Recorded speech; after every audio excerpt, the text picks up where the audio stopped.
Good morning, 6th class. How are you, beta? So, today we will continue the chapter number 1 of geography, video number 9. In this chapter, the earth in the solar system, हमने start किया था. Stars पढ़ा था. Stars क्या होता है? Stars कैसे बनते हैं? Stars क्या होता है?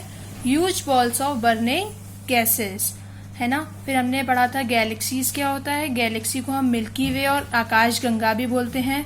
फिर हमने पढ़ा था सन के बारे में एंड अपने बाकी के प्लैनेट्स के बारे में. So in video number 9 we will continue about all the planets and the some different topics also, जैसे कि इलिप्टिकल ऑर्बिट क्या होता है, सेलेस्टियल बॉडी क्या होता है एंड दी कॉन्स्टिलेशंस क्या होता है. तो आज के हमारे टॉपिक हैं मरकरी, वीनस, अर्थ. मरकरी वीनस हम डिस्कस कर चुके हैं, तो हम सिर्फ एक छोटा सा रिवीजन करेंगे.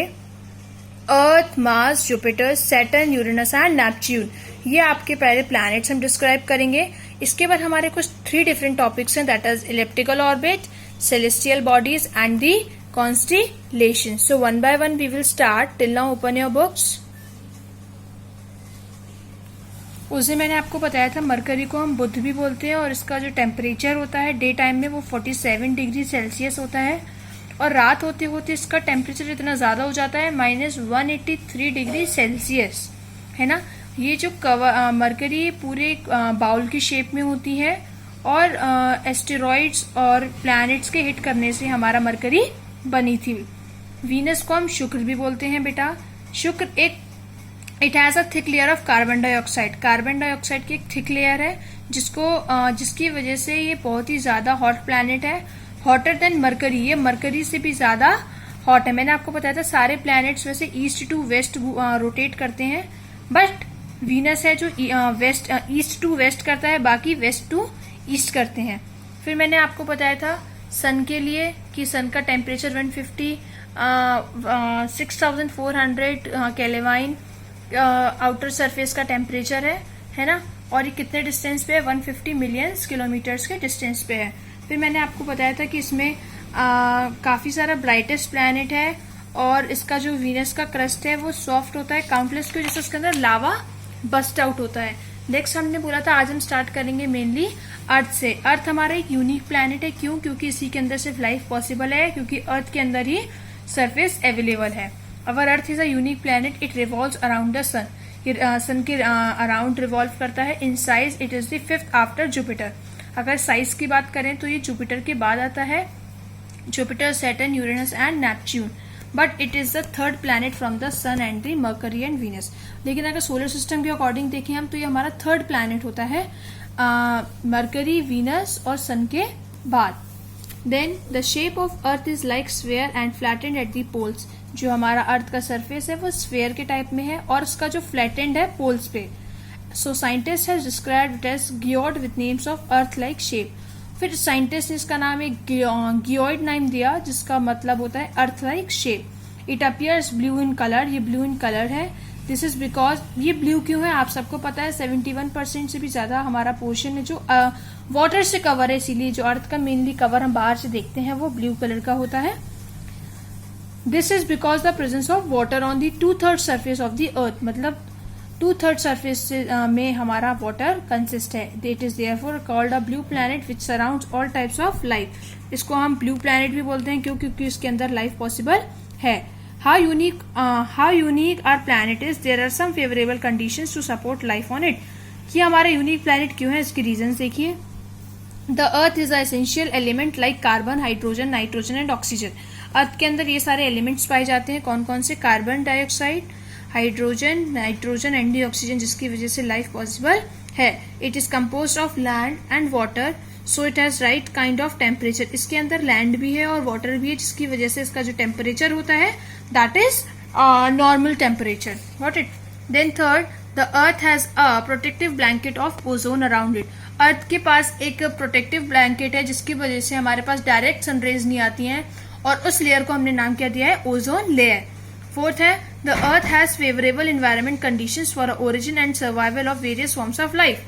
अर्थ के अंदर फेवरेबल एनवायरमेंट है, अलग अलग टाइप का एनवायरमेंट है, सर्दी है, गर्मी है, हर टाइप का एनवायरमेंट. इसकी वजह से अलग अलग स्पीशीज का ओरिजिन होता है और वो वहां पे सर्वाइव कर सकते हैं.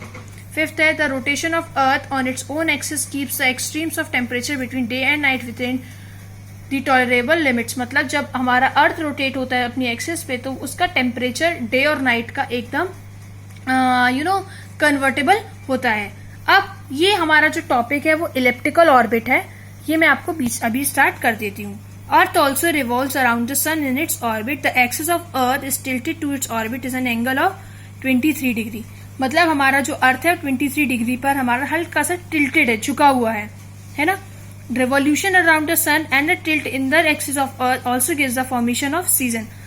Seasons कैसे आते हैं, कभी ऑटम, कभी विंटर, कभी समर, कैसे आता है? ये जो रिवॉल्यूशन होता है हमारे सन का और जो हल्का सा टिल्ट है अर्थ में, उसकी वजह से हमारे जो अर्थ के अंदर सीजन्स का फॉर्मेशन होता है। नेक्स्ट है ड्यू टू इलिप्टिकल ऑर्बिट।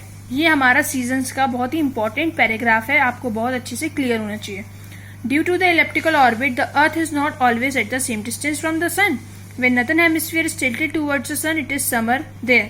मतलब इलिप्टिकल ऑर्बिट की वजह से हमारा अर्थ हमेशा सन से सेम डिस्टेंस पे नहीं रहता है। जब हमारा नॉर्दर्न हेमिस्फीयर हल्का सा टिल्ट होता है सन की तरफ तो वो क्या हो जाता है, समर हो जाता है। अगर सदर्न हेमिस्फीयर दूर हो जाएगा तो दैट विल बी विंटर्स और the vice versa. In the Earth between these two position autumn and spring अगर अर्थ सेंटर में होता है ना ही सर्दी में ना ही गर्मी में, सो द सीजन्स कौन कौन से, ऑटम और स्प्रिंग अकर होते हैं। ये देखो, दिस इज सन, अगर हल्का सा टिल्ट है तो इट विल बी विंटर, अगर नहीं है तो इट विल बी समर। इन दोनों के बीच में होता है autumn and the spring. Then Mars is visible to the naked eyes in night sky, a red star. Mars has many characters and the experience of 4 seasons. Global dust storms occur on Mars. It is very cold planet and has ice-capped poles which get enlarged in winters. मतलब जो Mars हमारा planet है वो हमें रात के समय में इजीली दिख सकता है, इसको हम रेड स्टार भी बोलते हैं। और ये जो प्लैनेट है वो इसके अंदर ना काफी सारे आइस कैप्ड पोल्स हैं जो कि एनलार्ज हो जाते हैं कब, विंटर्स में। Jupiter is Brihaspati, it is the largest planet of the solar system. It is a cold planet, it has a colourful bands of gases marked by the lightning. It also has a great red spot which is a storm bigger than the size of the earth. हमारा जो Jupiter है इसको जिसे हम बृहस्पति भी बोलते हैं, ये सबसे ज्यादा लार्जेस्ट प्लैनेट है सोलर सिस्टम का। इसको हम कोल्ड प्लैनेट भी बोलते हैं। इसके अंदर काफी कलरफुल बैंड है गैसेस के जिसकी वजह से हमें लाइटनिंग जैसा शो होता है। और it is bigger than the size of earth, ये हमारे अर्थ के साइज से भी बड़ा है। सैटर्न मतलब Shani, it is the second largest planet of the solar system. It is encircled by the colourful ice rings. It is about 30 moons. Titan is the largest amongst them. Saturn को हम शनि भी बोलते हैं, ये सेकेंड लार्जेस्ट प्लैनेट है Jupiter के बाद, जिसके अंदर काफी सारे रिंग्स, कलरफुल रिंग्स हैं।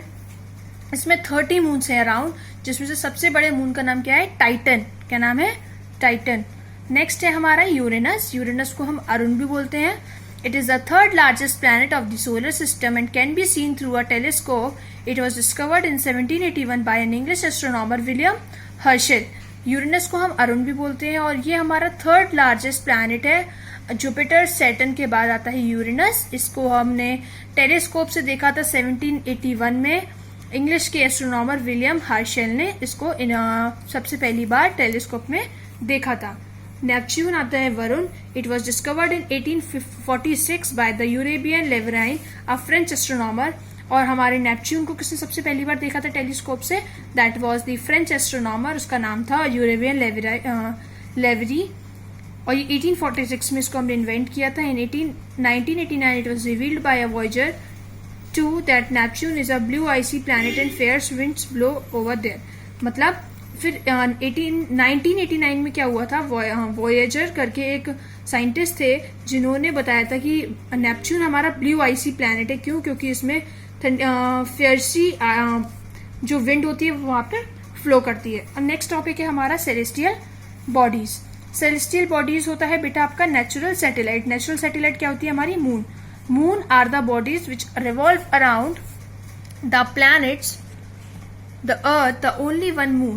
मतलब मून्स हमारे वो बॉडी हैं जो प्लैनेट्स के अराउंड रोटेट करते हैं, रिवॉल्व करते हैं। और हमारे अर्थ में कितने मून है, only one moon. The one which is see during the night. और वो एक जो मून होता है जिसे हम कब देखते हैं, सिर्फ रात में। It completes it's one rotation about the earth in 27.3 days. इसका जो रोटेशन होता है एक वो हम 27.3 डेज में कंप्लीट करते हैं। We do not change the same size and the same shape of the moon every night. आप हमेशा देखते हैं हर रोज हर रात एक नया शेप बनता है मून का, और एक नया शेप बनता है और एक नया साइज बनता है ना। It is because of the change in the position of earth. ये सिर्फ क्यों होता है, हमारे जो अर्थ है वो कंटिन्यूसली रोटेट होती है, रिवॉल्व होती है, जिसकी वजह से मून का शेप और साइज भी चेंज होता रहता है। We have already studied that the earth keeps on changing its position due to the rotation on its axis. और अर्थ को आपको हमने पहले पढ़ा था कि अर्थ हमारी कंटिन्यूसली चेंज करती है अपना पोजीशन, अपने रोटेशन अपने एक्सिस पे करते करते। So when the moon comes between earth and the sun we do not see moon at it. This is called amavasya और द न्यू मून। सो इसमें क्या लिखा है, अगर हमारा जो अर्थ होता है वो सन के बीच में होता है ना, and the sun we do not, so the when the moon comes between earth and the sun, जब हमारा मून रोटेट करते करते सन और अर्थ के बीच में आ जाता है, सो उस दिन हमें कोई भी मून नहीं दिखता है। उसको हम क्या बोल देते हैं, अमावस्या और the new moon. After 2 day और 2 क्रीसेंट मून इज विजिबल। फिर उस दिन हम न्यू मून भी बोल देते हैं, क्योंकि उस दिन अमावस्या वाले दिन हमें मून बिल्कुल नहीं दिखता है। उसके बाद धीरे धीरे हमें मून दिखना स्टार्ट हो जाता है, जिसको हम क्रीसेंट मून बोलते हैं। And keeps on increasing every night, और नाइट बाय नाइट वो साइज बढ़ता जाता है। On the 15th day from अमावस्या, अमावस्या के 15वें दिन पे जो हमें पूरा मून दिखता है उसको हम क्या बोलते हैं, पूर्णिमा। It is when the Earth is between the sun and the moon, we call them phases of moon. और जब पूर्णिमा कब होती है, जब हमारा अर्थ सन और मून के बीच में होता है, उस समय हमारा मून पूरा फुल दिखता है, उसको हम क्या बोलते हैं, पूर्णिमा। ये देखिए आपके फेजेस ऑफ मून है जो कि आपको एक टाइप से रिमेम्बर करने हैं। नेक्स्ट टॉपिक है आपका कॉन्स्टिलेशन। कॉन्स्टिलेशन आज हम ज्यादा डिटेल में नहीं पढ़ेंगे, हमारे नेक्स्ट क्लास में कॉन्स्टिलेशंस को हम स्टार्ट करेंगे। बट आज हम एक छोटा सा क्विक रिकैप देखते हैं कॉन्स्टिलेशंस क्या होते हैं। A group of few stars which form a particular pattern is called a constellation. मतलब कोई भी स्टार्स मिलकर एक पर्टिकुलर कोई पैटर्न बनाए, उसको हम क्या बोलते हैं, कॉन्स्टिलेशन बोलते हैं। It may form a figure of animal, किसी भी एनिमल का फिगर बन सकता है, किसी पीपल का, या किसी पर्टिकुलर फिगर को बन सकता है। The Saptarishi is the most famous constellation. जो सप्तऋषि एक कॉन्स्टिलेशन है वो बहुत ही ज्यादा फेमस है। कॉन्स्टिलेशन आपके लिए टॉपिक ज्यादा इंपॉर्टेंट नहीं है, लेकिन फिर भी आपकी बुक में दिया है तो आपको वो रीड करना पड़ेगा। The other constellations are Laghu Saptarishi, Orion, Scorpio etcetera. Ursa Major Saptarishi, ये वाला क्या है, हमारा सबसे ज्यादा फेमस है। It is also called the great bear, इसको हम ग्रेट बियर भी बोलते हैं। It consist of 7 bright stars, 7 है इसलिए इसको हम सप्त बोलते हैं, सप्तऋषि। 7 ब्राइट स्टार्स है जो कि अरेंज हुए हैं एक डिपर के फॉर्म में, एक डिपर के फॉर्म में। और इसको हम क्लियरली कब देख सकते हैं, जुलाई के मंथ में। कब देख सकते हैं, जुलाई के मंथ में। नेक्स्ट है अर्सा माइनर, जिसको हम लघु सप्तऋषि बोलते हैं। अरियन है ना, Scorpio, Cassiopeia and the pole star or the Polaris. इन सबको बेटा हम नेक्स्ट क्लास में कंटिन्यू करेंगे। Till now complete your work, send it to me and attempt the test. Thank you and have a nice day.